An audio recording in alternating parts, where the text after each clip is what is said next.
आज अचानक पत्रकार परिषद याच्यासाठी घेतली की काल मला आदरणीय बच्चू कडू साहेबांचा फोन आला होता आणि आदरणीय आमचे नेते शिंदे साहेबांचाही फोन आला होता आणि आप्पासाहेब तर माझे जुने मित्रच आहे. आप्पासाहेब, चंद्रकांत पाटील, आमदार साहेब सर्व मित्र आहेत, यांचेसुद्धा फोन झाले आणि यांनी सांगितलं की बा तुम्ही पाठिंबा द्या. म्हणजे कसं होईल की एक मैत्रीचं नातं जपलं जाईल, कारण नंदू भाऊ आमच्या सर्वांचे कॉमन मित्र आहेत, तेही आमचे मित्र आहेत. तर असं ठरलं की यांनी सांगितलं की बा तुम्ही पाठिंबा द्या. पण मी आप्पासाहेबांना शब्द दिला की मी पाठिंबा तर नाही देत, कारण पण मी थांबून जातो, कारण तुम्हाला सर्वांना माहीत असेल की आजची रात्र किती महत्त्वाची असेल या इलेक्शनसाठी. आणि आज रात्री जरी मी थांबलो तरी उद्या नंदू महाजन यांचा मार्ग पूर्ण मोकळा होतो. तर आप्पांच्या म्हणण्यावरती बच्चू भाऊ असतील, ते आमचे नेते आहेत, आदरणीय शिंदे साहेबांचाही फोन आला. यांचा सर्वांचा एक मैत्रीचं नातं माझ्यासोबत जुडलेलं आहे. मी यांच्याशी अशी जिद नाही करू शकत की नाही असं तसं, पण माझी मेहनतही खूप होती, मी खूप राबलोही, कामही केलं आणि मला विश्वासही होता. पण एक कुठंतरी मित्रांच्या शब्दाच्या बाहेरही जाता येत नाही. आणि नंदू भाऊंच्या माझ्या जवळपास सर्व कॉमन मित्रच आहेत, म्हणजे सोबतचे मित्र आहेत आम्ही. एक माझा मित्र होता, त्याने सांगितलं की साईबाबाचे दर्शन घ्यायला गेलो आणि एका भावाला तिकीट मागितलं तर 2 भावांना तिकीट भेटलं. असं म्हणजे बा 2 भाऊ उभे राहिले. पण सर्वांची भावना बघून आणि आदरणीय आप्पासाहेब असतील, आदरणीय शिंदेसाहेब असतील, आदरणीय बच्चू भाऊ असतील, यांचा सर्वांचा मान ठेवून मी थांबतो इथंच. माझी ॲक्टिव्हिटीज इथून बंद होऊन जाईल, कारण आज रात्रीचं जो प्लॅनिंग वगैरे ठरलेलं होतं ते सर्व रद्द करून मी थांबणार आहे आणि आता इथे स्टॉप होईल माझं. पण तुम्ही एकीकडे पाठिंबा का जाहीर करत नाही मग? कारण एकीकडे म्हणतात नंदू मित्र आहेत, त्यांचा मार्ग सुकर होईल, मग थेट पाठिंबा का जाहीर करत नाही त्यांना? आणि पाठिंबा कसं असतं की ज्यांनी माझ्यावरती विश्वास टाकलेला होता, मला तोही विचार करावा लागतो. पाठिंबासारखंच झालं ना. मी थांबलो म्हणजे काय आहे पाठिंबाच, मी थांबलो म्हणजे तोच विषय आला. माझी ॲक्टिव्हिटीज जर सुरू झाली रात्रीतून तर त्यांना उद्या अडचण येईल, तर मला ते करायची नाही. मी थांबलो आहे. याबद्दल काही आश्वासन देण्यात आलं का तुम्हाला? काहीच आश्वासन नाही, काहीच नाही, काहीच विषय नाही. काही परमेश्वराने मला काही कमी ठेवलेली नाही की कोणाच्या आश्वासनावरती मी चर्चा करेल.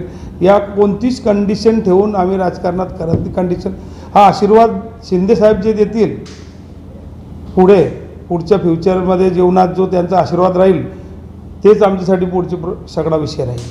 तुम्ही पहिल्या पत्रकार परिषदेमध्ये म्हटलं होतं की गिरीश महाजन यांनी मला फोन केला होता माघारीच्या दिवशी आणि तुम्ही माघारी घ्या अशी विनंती केली होती. तुम्ही त्यांच्या शब्दाला मान दिला आणि मात्र एकनाथ शिंदेच्या शब्दाला मान दिला, काय सांगा? नाही, त्यावेळेस असं होतं की त्यांनी माघारीसाठी मला फोनही केला होता. मान गिरीश भाऊंचाही तेवढाच आहे जेवढा साहेबांचा आहे, तो विषय नाही आहे.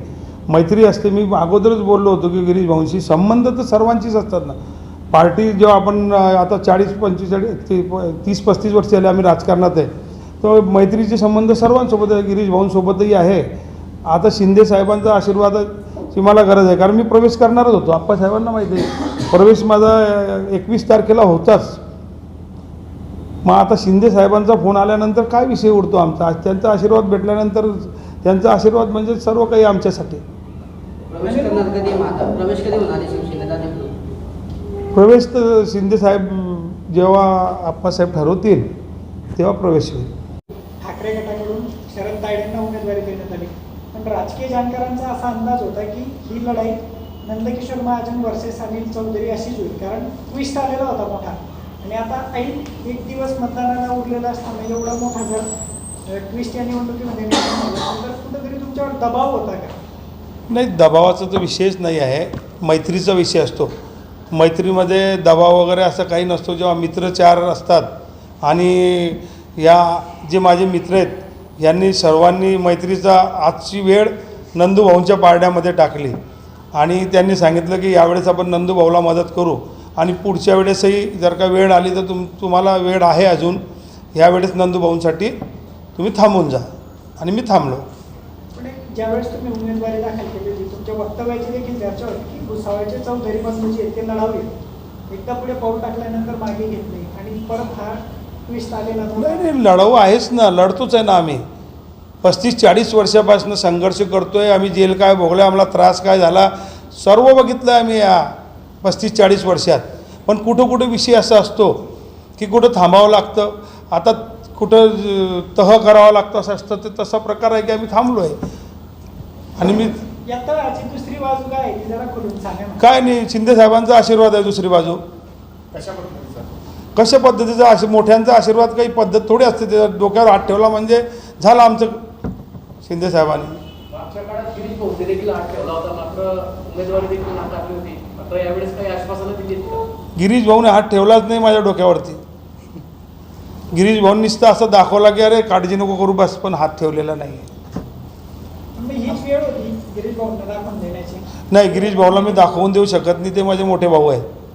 गिरीश भाऊंना दाखवून देण्याची भाषा माझ्या तोंडात येऊ शकत नाही, कारण त्यांच्यासोबत वेळ गेलेली आहे. आणि आपण इतक्या खालच्या थराचे विचाराचे लोक नाही आहेत की वेगळ्या पद्धतीने गिरीश भाऊंसंदर्भात बोलू. गिरीश भाऊंचा आदर आहे मनात आणि आयुष्यभर राहील, जसं बच्चू भाऊंचा आहे.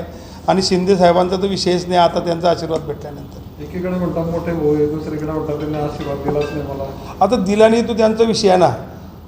त्यांनी द्यायला पाहिजे होता गिरीश भाऊने मला आशीर्वाद. आतापर्यंत मी आमदार असतो, त्यांचा आशीर्वाद भेटला असतो. पण देताना असा आशीर्वाद दिला की माझ्याच मित्राला दिला, चंदू पटेल, तिथंही मी बोलू शकत नाही. म्हणजे मैत्रीमध्येच माझं असं सँडविच होतं आहे मला असं वाटतं.